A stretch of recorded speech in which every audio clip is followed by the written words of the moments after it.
Say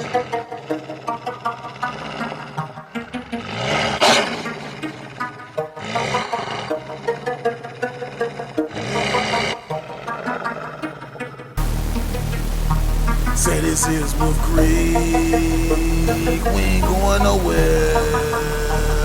This is Wolf Creek, we ain't going nowhere. This is Wolf Creek, we ain't going nowhere. This is Wolf Creek, we ain't going nowhere. This is Wolf Creek, this is Wolf Creek, Wolf Creek. This is Wolf Creek, this is Wolf Creek, Wolf Creek. This is Wolf Creek, this is Wolf Creek, Wolf Creek. This is Wolf Creek, this is Wolf Creek, Wolf Creek. Yeah, what's good with it, people? It's your boy Schemo Dollars, and welcome to another episode of WPN Radio, The Wolf Den. Man, once again, I am yours truly, Schemo Dollars. We got a new episode on deck, network spotlight interview series. Yeah, much love. The artist or the band that we have that we gonna interview or we sat down with, man, it's not hip hop.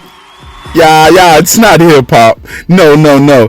Shout out to Obligatory Response. Yeah. We sat down with a band that's not hip hop. Like I said before, WPN Radio, The Wolf Den, we have hashtag no genres over here. We just bring that top shelf music to the world. You dig what I'm saying? To the motherfucking world. We're going to go ahead and get into the interview so y'all can sit down and kind of find out and get to know Obligatory Response a little bit better. I've been knowing V, I call him V. I've been knowing V for damn near 10 to 12 years, man. So shout out to you, brother. And throughout it all, it has been his music and his wife, his love, his bandmate, y'all. That's all he's been talking about. That's all I know of him. So let's get to know them a little bit better, because I found out some things myself that I didn't even know, man. Let's go. Yeah, what's good, people? It's your boy Schemo Dollars. We are now tuned into WPN Radio, The Wolf Den. I am on another interview, another network spotlight interview. Man, we just continue to keep it moving the way we moving. It's moving real good, moving real fast. The artist that we got on the line, it's a duet, and man, I've been working with him. I've been talking with him for many years. It's non-hip hop. Like I told y'all, it's top shelf music, so it's no genres. So we're gonna sit back and talk to some artists that's not hip hop related. Who I got on the line with me today? You got Obligatory Response talking to you right now. Yeah. Obligatory Response. Does that mean anything? That's a very unique name. Does that mean anything, my brother? Yeah, actually you heard Vince say Obligatory Response. This is Maria, the other half. Yes. Yeah, it actually, we're a very politically based band. Our lyrics are always about social awareness. Mm-hmm. We're not polarized at all. It has nothing to do with that. But the whole thing is that when your back is against the wall, in the end, you may have to have a response, and it may just be because you're obliged to respond. So I guess part of the lyrics at some point in time is like how now oblige becomes a mandatory only when obligatory response, only when all manner of response becomes obligatory. It's hard to say the words and not sing them. Right. Okay. Yeah. So I'm talking to two of the artists on the line right now, and I'm talking to a male and a female. You said your name. Tell the your name one more time. Hi, my name is Maria Diamantes. Pleased to meet everybody. And I'm Vince Allen. Pleased to meet you. So where are you guys based out of? We're based out of Chicago. Based out of Chicago, north side of Chicago. Oh, and don't let the name fool you. We are married. I love it. Yeah, the world knows.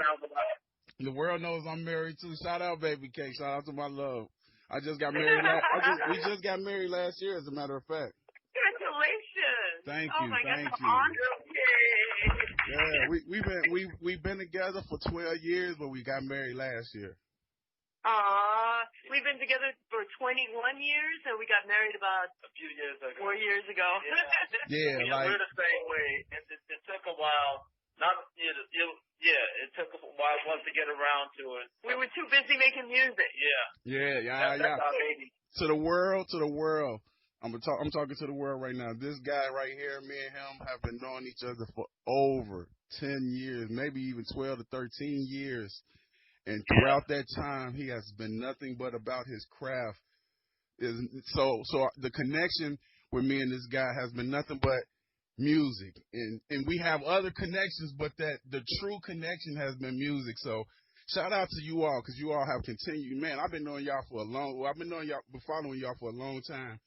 But man, truly motivated with your craft, and I dig that for sure. Oh, that is awesome. For Thank sure. you. Thank you. But me knowing him for at least 12, 13 years, how long have you been doing this music? 18 years together. So it's got to be 18 to 20, because we've been together, like she said, for 21 years, and not too long after we met, because she has a love of music and she wanted to perform. I played with other people, with a flautist. I played with a 70s cover band. I played with a Prince wannabe guy. Right. Like everything from bossa nova to 70s funk. And then when I got with her, the difference is it's a more open palette of what I could do. I was less restrained. I have more musical freedom. Because I had a background of Western music and Eastern music background, so both of them, they don't sound dissonant to me. And so when you introduce odd chords to me, I'm like, hell yeah. Right. Okay. So this question is for both of you all, but I want you to answer it separately. Thinking back, when was the earliest time that what's your earliest memory with your craft? Listening to Led Zeppelin and singing to it, imagining that I was on stage. But I think it was when I was 9 years old, and I had Wild Cherry play that funky music, White Boy, and and it had it in a 45, and I used to sing to that all the time. So I don't know, my background's really weird, and it's all over the place. So it's from Greece to America to the South Side to the North Side. I've been everywhere, and it's really weird. What about you, V? Mine was my uncle was staying with us. My uncle was staying with us for a while. He was a guitar player, and when he would leave, I would sneak his guitar, memorize where he left the pick. At least I thought I would memorize where he left the pick. Right. Pull it out of the case and plunk what I thought were chords on it and stuff. This was like I was maybe 11 or 12. Okay. And then I would carefully put the guitar back in the case, put the pick back where I thought it was supposed to go. You ain't want to get in trouble. Exactly, because it was not a cheap, at least it didn't look cheap. Right. Guitar, so I put everything back, and then I had a plastic guitar either before or after that. I mean, I've always been fascinated by music because I would notice little tiny things in songs or whatever. And then I guess it really kicked in when I was 16, or I went out and bought a guitar. Okay. It was a piece of junk, but I loved it. Okay, I'm glad you said that about the guitar. What genre of music would you guys say you are? If there is one, what genre would you call yourselves? Or would you say we made it related up. to? Yeah, we made it up, so we're industrial, anti-pop, political. Okay. Say that one more time. Industrial / anti-pop / political. Okay. So and the anti-pop is, I know there's a genre out there that's anti-pop, but it's not like that for us. Anti-pop is actually a philosophical stance that we take that art should not be made by a machine and replicated to give the people what they want, but art should be made by the artists who bring in the new thought and the new era and give people the truth. Okay. Yeah. So within that, what image do you guys want to convey? In the end, I guess just to free the mind, from all restraints. Whoa. The individual responsibility. To make choices and to be aware of the world, and only with free minds can we figure out how to fix any problems that come about. Okay. Yeah, and within that, reading your mind musically, it shouldn't be this way or that way. I mean, it should be like if it sounds good, it is good. Right. Yes, I mean, certain things sounds like she says dissonant or rough around the edges, but if you can make that work, that if that's your thing, then so be it. Okay. It shouldn't have to be a certain way. But it also means that people have to explore to find out what they like in life, and like they go beyond what's comfortable and what's commonly known as good. Yeah. And that they will figure out like that they have these deeper interests, and that will make more fruit come about. That will make the world a better place. Yeah. Yeah, and I've even told people that I've met that aren't necessarily, I won't say that they're not musicians, but they don't know how to play a musical instrument. I will tell them, just go buy yourself a cheap keyboard. You would know, okay, these two work together, these two don't quite work together, but you might come up with something that's completely original. Yeah. That you can't stick out, so to speak, if you're doing the same thing that everybody else is doing. And I mean, we're not the way we are just because we want to stick out. We're the way we are because this is how we are. It's not. It wasn't like it's predetermined. Okay, we got to do these weird chords, and you have to sing this different way. It just happened organically. That's just the way it is. Because every time we determine something and say, hey, let's make this into this, it always comes out as that. But see, the thing about it is, from what I've heard, you guys don't. A lot of people or a lot of artists, when they make music, they so much try to limit themselves to be in a certain lane that when they make music outside of that lane that they want to be in, they bring themselves back to that lane. So it's like they almost limit themselves to the own music that they making. But if you just let yourself make the music, it tends to be much better music. Yeah, it's a matter of finding a different structure, because I think everybody chooses what should be the variability. Should it be variable in rhythm? Should be a variable in this? Should it be a variable in structure? I mean, should it go A, B, C?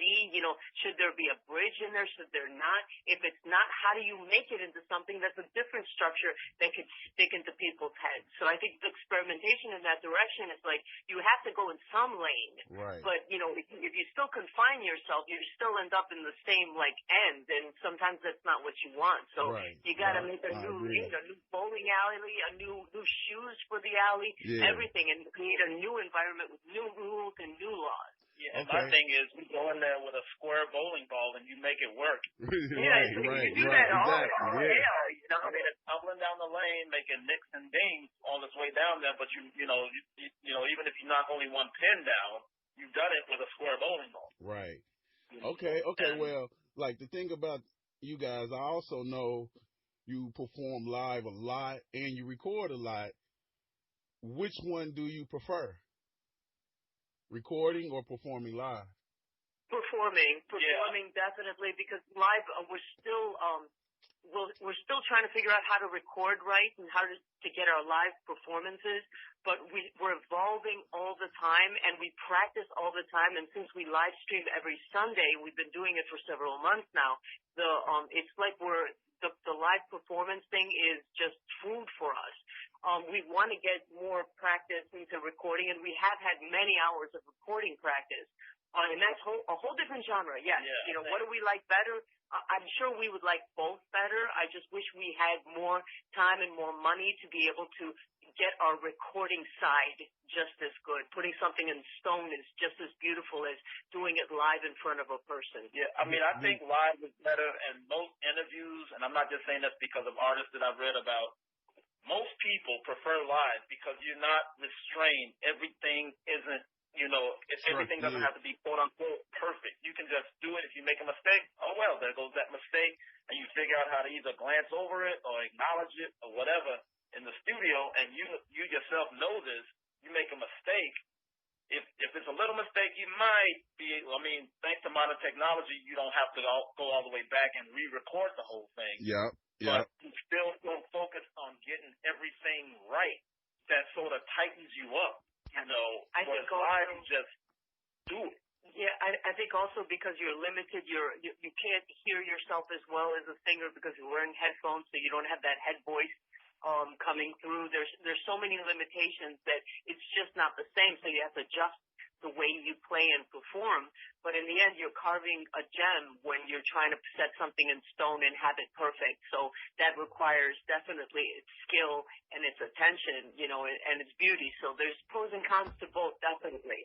And I will say that, you know, recording, that's the one spot where I do get a little bit nervous because of like playing some of the guitar solos or whatever. Okay, I'm glad you said that. I'm not sorry to cut you off, but I'm glad you said that because that was going to be my next question. I was going to ask, do you all still get nervous when it's time to perform? No, well, only in the studio I do because I'm so focused because of guitar-wise, what I do within what we do. Some of the things don't happen on the beat. Some of the things happen, like when we talk music at work or whatever, some things are just ahead of the beat or just behind the beat on what's called like a pickup note or whatever. And certain things stop or start at odd spots within a count. Certain things that she's come up with, in our song, I have to stand there and count it out as I'm doing it so I can go boom right on a certain spot, which is not always where it's supposed to be. Right. I got you. Does it make you nervous? No, it does. I mean, only in the studio. Okay. Live, you just go with it. Like I said, live, you just do it. I used to be nervous. Right. I don't get nervous anymore. Once in a while, I guess the fear may kick in, but I used to be so nervous. I used to be shaky, and I don't get that anymore. I guess I practiced to be able to fight my fears, like climbing. We would go climbing once in a while, and there's certain climbs that are difficult, and I used to get really nervous to do certain jumps and stuff like that. And the more I fought it, the stronger I got. So, fear, I think, is definitely a separate demon in your psyche that you really battle, and you can be on top of it or it conquers you. But there's always this ever battle. Yeah, definitely we get nervous, but you can fight it, and we've been getting better at it, at least for my part. And I think with her, I always tell people, because we have a DVD that she bought me of Queen, okay, and their stage is huge. Now, like she said in the beginning when we would do open mic, she was really, really nervous and she was shaky or whatever. But now it's a completely different animal. Mm-hmm. I always tell her, if you had a stage that big, I would hear her voice, but I would probably have to find out where she is because she would be all over the place. Right. She might be hanging upside down from the light singing. Okay, yeah, I hear you. Yeah, she might jump into the audience. That gives me some idea. She was, now it's, like from a nervous kitten that you found in an alley to a mountain lion that's ready to, come at you, so to speak. So now I don't believe I always tell people at rehearsal, but when you see her when she's live at the places that we play, where she's jumping around and jumping, she's the same way. She's a 20-ton tank at rehearsal. Right. Put it better. She's a herd of elephants at a rehearsal. Coming at you. That's the way and I can see that out of the corner of my eye when I'm looking at all my little buttons and lights flickering on where I am. She's still, like I said, she's a tank. A herd of elephants. Yeah. Okay. I'm about to throw a curveball you guys' way. Okay. I need you to fill in the blank for me, but I need both of you all to separately fill in that blank. Or you all do how y'all do it together. But I need you all to just fill in the blank. Okay. Good music is blank. Life. Wait, say that again? Good music is blank. Life. It's funny you would say that. Okay, so now you guys are not the first or the last artist we have interviewed, and we hit them with that same question, and two of the artists said good music is life, and it's funny that so it's whenever another artist will kind of say the same thing, we just let it be known to the world. So those other artists said exactly what you just said. Good music is life. Cool. is life. And it's funny because like I was telling one of the artists, I don't have any tattoos, but the only tattoo that I said I would get is music is life. Wow. That would be a good one. That's pretty insane. Wow. Okay, so I'm gonna throw some more curveballs you guys way. We are going to the segment called Off the Top of the Dome. Basically I give you one word and whatever comes to your head first, you tell it to the world. There is no right or wrong, but the answers that we tend to get tend to be very entertaining. Because you never know what the word is, but it's just one word, and off the top of the dome, you tell us what you all think. So, so since I'm talking to a artist or a group that's married, the first word we'll kick it off with is love. My wife. Woo, okay. I mean, because as I elaborate, like you said, you've heard a lot about her. I talk a lot about her and stuff like that because, and yeah, we, like couples, we have our little arguments here and there, but there's no love lost. And I'm happy to be in a band with her.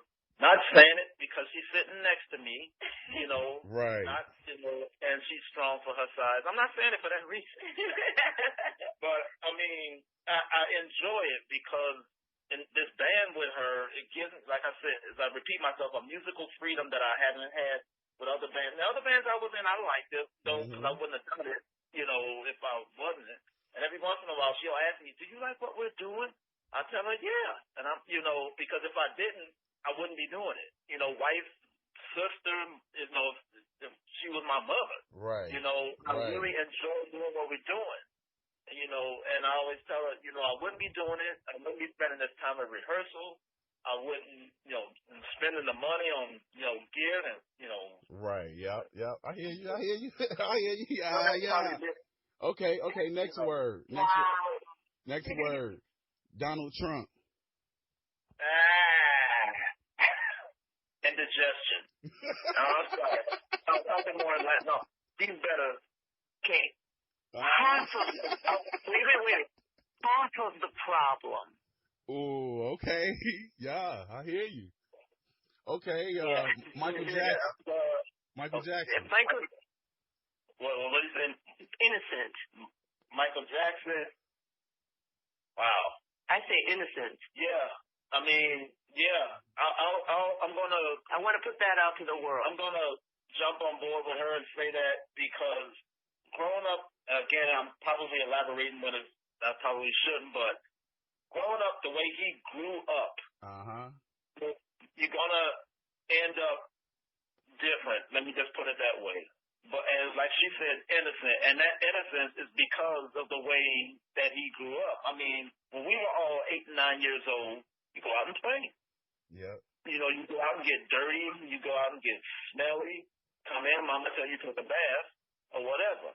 He couldn't do that. But people take advantage of the innocent, and that's what it comes down to. So what we see, and we see a lot of evidence of people trying to take advantage and trying to get money and stuff like that. And so that's what I've seen, and I've seen a lot of evidence of actually even one of the kids that supposedly testified against him said that he was coaxed by his parents to lie. Right. And this is something that they showed at his funeral, but why wasn't it showed in the rest of, on television, on this, on that? Because they don't want people that are powerful, because something happens. If they come out and say something, they can sway a lot of people. Oh, for sure. For sure. So that, there's a lot involved in that. If I didn't know so much about the situation, I wouldn't have taken a stance so strong, but innocent, 1,000 times innocent. Okay. Determination. Okay. I gotta point my directions, I guess, towards her, because the wife, the other half of the band. Yeah. Because she does have a level of determination or tenacity, I think would be a better word. Wow. She is. That's so cool. Yeah, Thank you for saying that. Wow. I mean, I think I'm determined in what I like to do because guitar is my thing. So, and I can sit and fiddle with it. I've taken them apart when I shouldn't have, more times than I'd rather admit. Wow. You know, at one time that thing is still destroyed in the closet, but yeah. You know, so.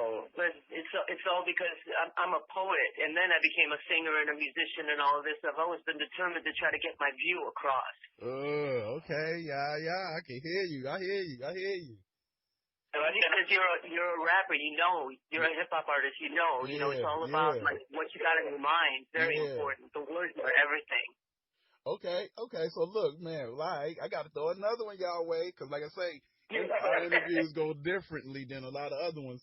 I want to go into favorites, the favorites segment, where we just literally just ask you guys, what's your favorite this or that, and it basically, because it's kind of like we talking to the world, so whenever the world touches down to wherever you all live, which is Chicago, they know where to go. Basically, they know where to go.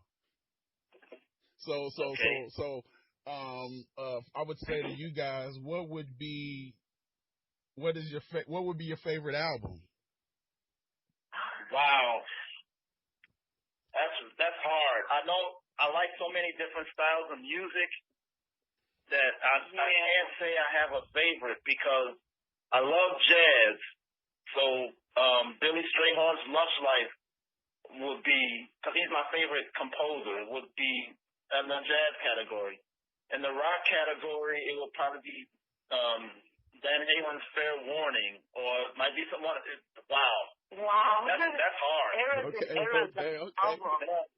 I mean, any one of the Zeppelin albums would have been for me. It would be easier for me to push a monster truck uphill than after that. Wow, that's all over the place. I mean, Curtis Mayfield, was Superfly album, my favorite.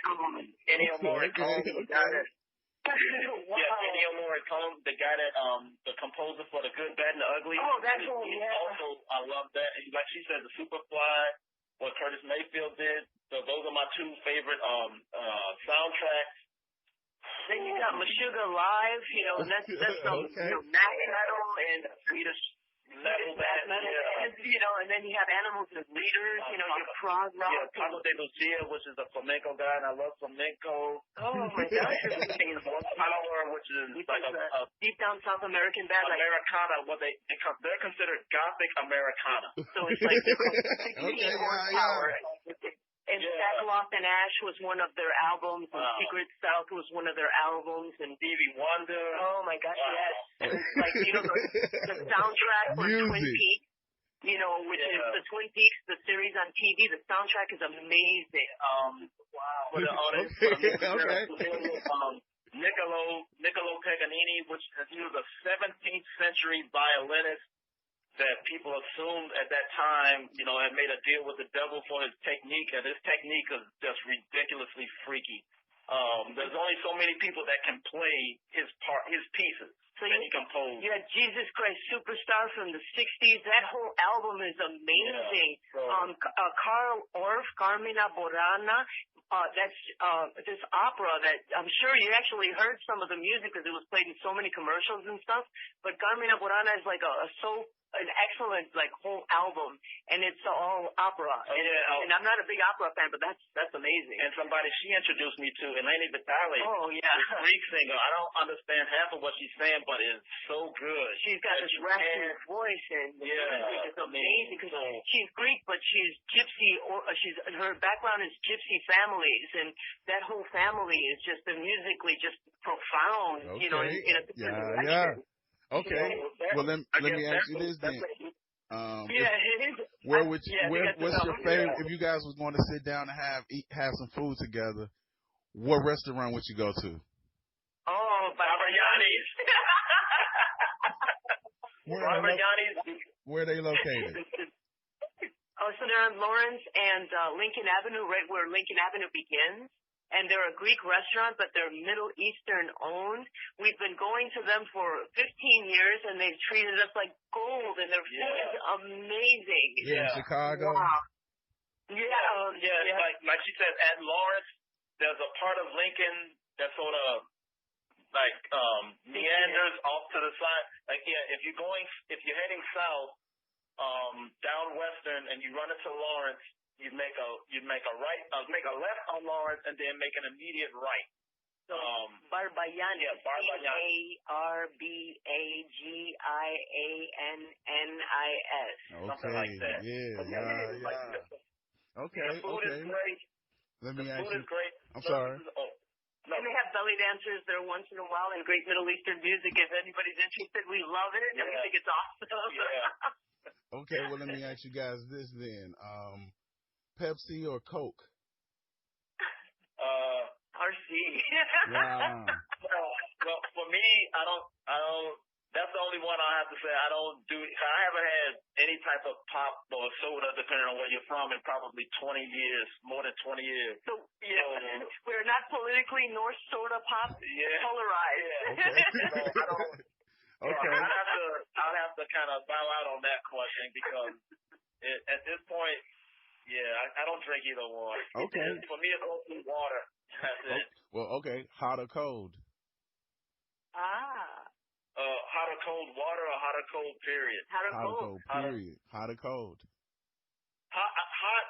I mean, cool. Hot because I bike a lot, and you know this. I can deal with 95, 100-degree heat better on the bike than I can deal with 30 degrees. Okay. I can. I'll sweat like it's nobody's business or whatever, but I can deal with it. I'm cool and I tolerate everything. Okay. Apple or Android? I tolerate all that. I'm sorry? Apple or Android? Android, because that's both operating systems. So Android. And besides that, Apple, it's going to get a little sour at some point in time. Somebody took a bite out of it. Yeah. I hear you. Okay. Tupac or Biggie?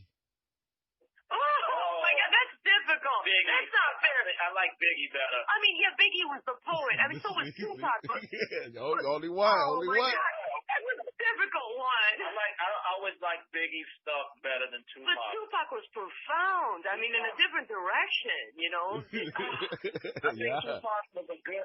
I think he was a good actor, and I think if he would have gotten. I truly believe he would have made it to where Will Smith is. But then Andre comes along, and it just ruins it for everybody. Yeah, that's always. Biggie. Okay, Whitney Houston or Beyonce? Whitney. Yeah, I'd say Whitney. Whitney, because Whitney. She's the better singer. Yeah.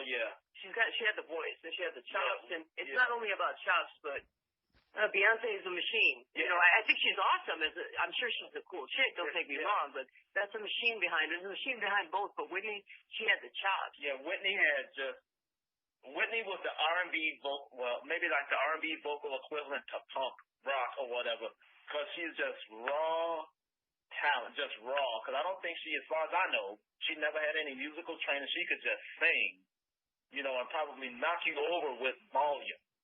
Yeah. She might not have, Yeah. So Whitney. Yes. So, what's in the future for you guys?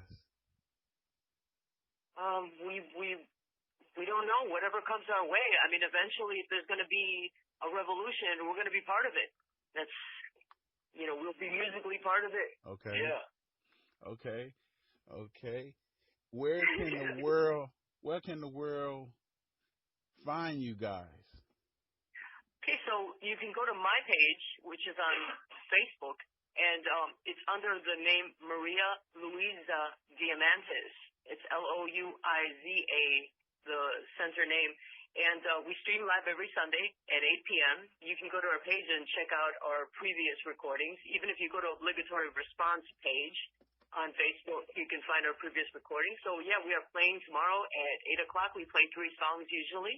Okay. Most of the time it's electric, and we're playing from our practice space, which we call the Icebox. Yeah. Okay. Man, I mean, we've been talking for 32 minutes, guys. Yeah, we knew we'd be talking because we got something to say all the time. Yeah, man. It's been fun. I really got a lot more to talk about, honestly. But it's like, it always ends up kind of happening this way with the artists. Like, we just have so much of a good time just sitting down talking with each other. We Well, you're a great host. Man. You're asking great questions. You're doing great. You make us feel very comfortable. We love it. And that's why when That's you what asked it's me about, about too. this, when you asked me about this, I had no problem saying, yeah, all we had to do was coordinate the time. I knew she would be up for it. And I kind of figured we probably wouldn't have time for our music and stuff since you told me the interviews will be all over the place, not going, Vince, so what type of guitar do you play? Or what type of strings do you use? Right, yeah, it's definitely not that at all. It wouldn't be that at all. It's not that. Yeah. It's awesome. We love it. So, I figured we would blow through most of the time just going through the questions because it wouldn't be just yes and no answer. And even if it was, we'd probably still elaborate. Yeah, because that's what it's about, just sitting down, talking with each other and really talking to the world and the world getting to know you guys more, better, more in tune, because that's what it's really about. It's just about now when when fans hear you all, they will be able to sit back and think about this interview and think about more in depth of who you guys are as people as opposed to just making music. We now know things about you all that we never knew before. Yeah. Thank you for the opportunity. I think this is wonderful, connecting the world to more music, and that's what we need, because music is truly life and hope and everything. Without it, I don't think we would have civilization. No. Yes, that's definitely what we preach as well, is that one of the missions is that we build brands together. You'll hear that a lot, that we are here to build brands together. You'll hear that also music has no colors, it has no age. Music is what will definitely keep everyone together. Fuck all that other shit, like as far as this or that or whatever. Music is what it is. That's one link that will forever keep everyone together. So that's what it's about, positivity when it comes to the music. Yeah. Sometimes everybody gets tired of fighting and they just want to get together, drink, and listen to music. Yes, and it's funny because me and this guy, I have been trying to connect with him in some type of shape or fashion for so long, and I'm very proud, and I appreciate you guys spending the time with me, sitting down, making this happen, and that's for real. That comes dead from my heart. No, I mean, we love it. Yeah. From our hearts too. We thank you so much. And D, if you've been any other type of individual, and you brought this up, I would have been like, you just kind of play around and you don't want to tell the person no, right? Yeah. Even when he told me, I'm like, I know who this gentleman is. I heard so many good things about him. I think this will be a great opportunity. We jumped at it, absolutely, because we know all about you and we think you're a really cool cat. Really awesome. And I am a fan of you guys' music. I have been following you all for so long, and you might not know it, but I have been one of the ones that's been digging you guys' music for a long time. For real. Because like I say, I have been, music is my love in my heart, and I've had so many studios, and I got so many studios, and throughout the years, me and him have always talked about music together. And I've always wanted to do something with him together, and this is what it is. So, we making history today, basically. Yes, we are. This is awesome, and this is a great time to remember. We've made our day, our week, our month, our year. Awesome. I love it, for real. The energy is so positive. The energy is so real. I feel so like comfortable, like for real. I just can't stop smiling. I'm kicking underneath the table, giggle happy over here. Okay, all right. So once again, tell the world all of you guys social media links where we can find you all. That we coming to the end, so let the world know where we can find you all. Okay, so go to my Facebook page, Maria Luisa Diamantis. So the Maria, Louisa, is the second name. Diamantis, Diamantis, on Facebook. We're going to be streaming live every Sunday, 8 o'clock. We're planning tomorrow, 8 o'clock. And you can also go to Obligatory Response on Facebook or Instagram, and you can check us out.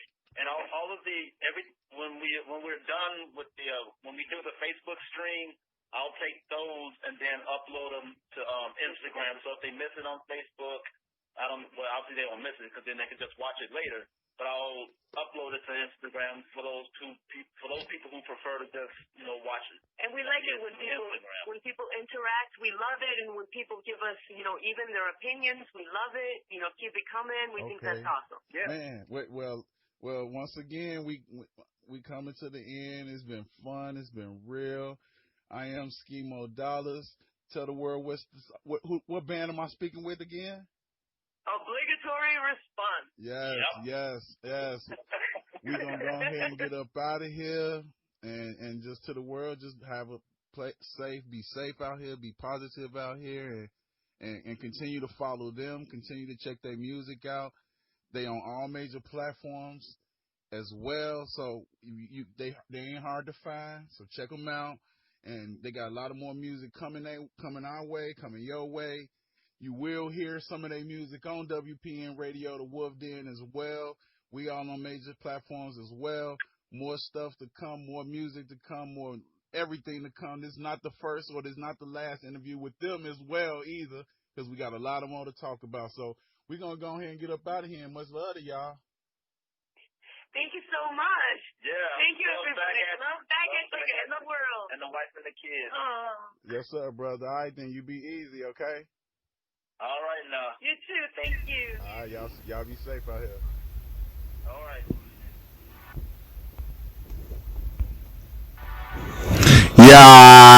Yeah. Much love, man.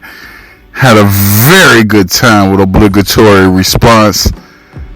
That was some real good positive, some real good touching your soul music. You dig what I'm saying?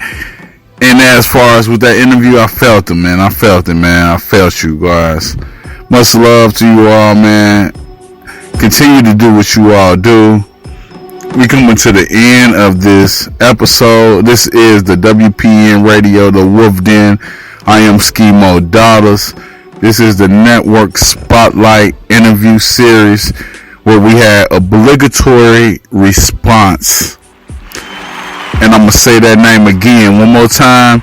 Obligatory Response. Much love to y'all. Much love to the world. Catch us on Twitter. Catch us on every major platform that you rocking with. It is what it is. It's been beautiful, man. I feel so good, man. You guys had me smiling. You guys had me feeling good. You guys had me feeling with love. So, Obligatory Response, you guys please continue to do what you guys do out here. Because if you feel like that no one is watching or hearing, we are. And I say we because we are the world. We coming to the end of this episode. The episode was brought to you by Creek World, Wolf Creek Conglomerate. We out here, man. We doing and we continue to do what we do. They doing because there's a lot of powers to be above me. But we just want to say much love once again to everybody that's rocking with us. Catch us on Twitter at creek_world.com. That is where you can find all of the music, all of the updates, all of the information, everything to guide you where you need to be guided. I have Obligatory Response with the latest, greatest Network Spotlight interview series. This episode is brought to you by Wolf Creek Conglomerate. We gone, man, and we want to say much love to everybody. I am Schemo Dollars. This is WPN Radio, the Wolf Den, and we gone. That's what's up. Wolf Creek.